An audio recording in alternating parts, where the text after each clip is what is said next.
This housing market is ridiculous. It's like one house hits the market, the next hour it's gone. It's like I'm scheduling for my clients' showings for the next day, only to find out the next hour the agent's calling me saying, I'm sorry, we accepted other offers. It is unbelievable how fast these houses are flying off the shelves.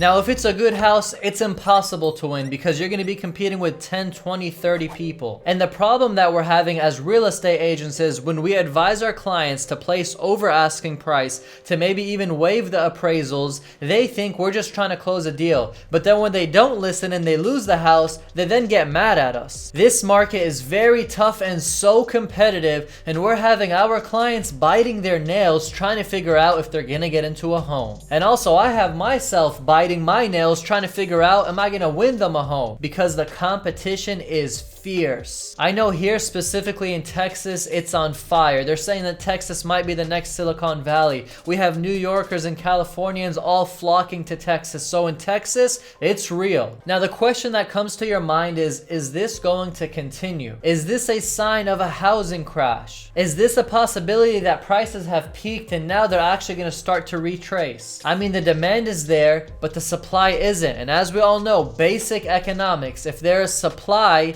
but no demand, then the prices will go down. If there is demand but no supply, then the prices will go up. And that's exactly what we're seeing. Now, we know that there are millions of people who are in forbearance. Basically, they're not getting their homes foreclosed on because they took the government program that's protecting them. But the truth is, they actually can't afford their homes, and that's why they had to take forbearance. Now, these people are a big part of the market share where they couldn't afford their home. It's supposed to go to foreclosure. That foreclosure home goes to another investor. The investor buys it, rehabs it, either rents it or sells it, and that creates some movement in the market. But what we have is that foreclosures are halted, and a huge reason is because homes are not being foreclosed on because of forbearance protection programs. So we have foreclosures not happening. We have evictions not happening. This is in many of the states. We also have people losing their jobs, millions of people losing their jobs, yet their homes aren't being taken away from them because of programs. And we also know one thing, which is what relates to what I'm saying, is that we are at an all-time low of inventory. There is almost no houses on the market if they are good. There's bad houses on the market, either overpriced or beat up, but there is no good homes on the market because those are flying off the shelves. On my previous video that I made, I shared with you guys how my clients are placing offers on homes with appraisal waivers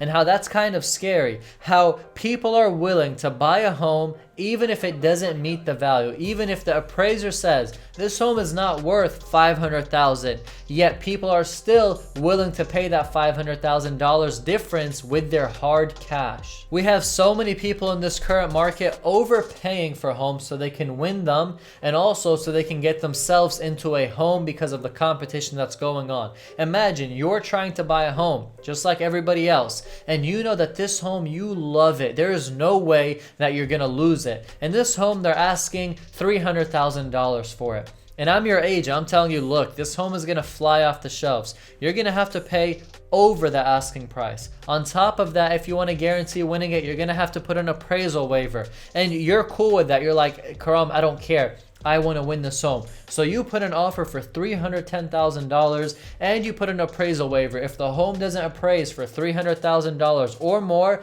I'm willing to pay the difference in cash. Let's say it appraised at $300,000. Now you're going to have to come up with $10,000 cash, aside from your closing costs, aside from your down payment. This is on top of all of that. You're gonna have to come out of pocket and pay that because you're in love with the home and you gotta compete. It's crazy, that's happening, and that's what we're dealing with. Not on one home, not on two homes, every single home that hits the market. And as you guys know, I'm a real estate agent. I do this 24/7, 365 days, every single day. This is what I'm seeing. In fact, I recently purchased my own home. I put on about 5 houses offers ranging from $10,000 to $20,000 over asking price, hoping to win them, and I never won them. Can you imagine how crazy that is? Somebody who's a real estate agent, someone who knows the insights, someone who has access, someone who has relationships, someone who can communicate directly with the agent and let them know that this deal will close, still losing, putting $10,000, $20,000 over asking price to other buyers because they're putting even more competitive offers. It's ridiculous. So what I'm sharing with you right now is we are in a market that's booming, that might be peaking, that is insane, that is so competitive, and there's no true answer on is it gonna crash or not gonna crash, but there is a true answer on you need to be careful. You don't wanna go underwater, you don't wanna overpay, you don't wanna get into an asset that's supposed to be an asset, but you make it into a liability because you put so much of your cash up front just trying to win it. Now, as many of you guys know, interest rates are at an all-time low. The rates are ridiculous. People are getting 2.5%, 2.7%, and their credit isn't even that good, yet they're getting such good rates. Now, what this means for the economy is when the feds drop the rates, they're doing it for a reason. There is something scary about it when you see rates drop this low. What they're trying to do is balance out the markets. And by balancing out the markets, what they're doing is dropping the rates so people, investors, buyers like you and me can get motivated to go pull more loans, inject more cash into the market, and keep the system flowing. The lower the rates, the less people are scared to make more loans, make more deals, and make more purchases. And what this is doing is keeping the market moving.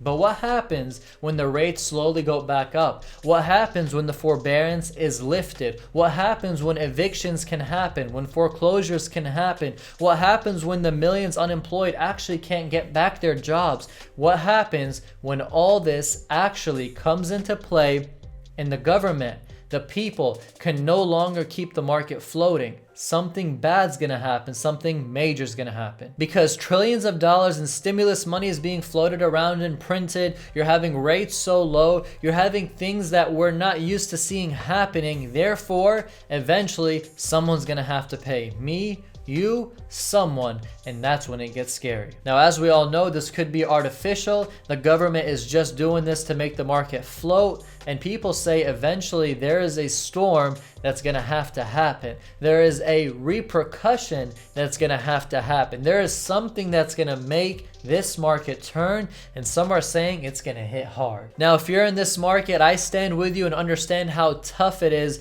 to get yourself into a home. Now, if you're someone who's looking to sell, this is a blessing. You're putting it on the market with ease, you're getting multiple offers, you're not even realizing how much equity you actually had in the house because the market shot it up way more than you thought. But remember, when you sell, it's easy. When you buy, good luck with that, because you're going to be dealing with the same competition everybody else is. So to wrap this video up, guys, the markets are scary. They are so high. Nobody knows when they're going to retrace or even come down. Demand is everywhere. Supply is at an all-time low. Interest rates are at an all-time low, and things are just ridiculous. So what I'm trying to share with you guys is be careful.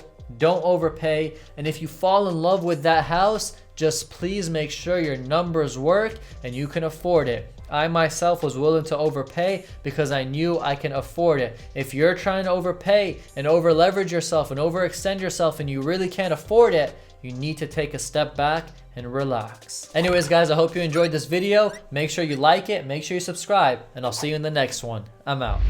That's what the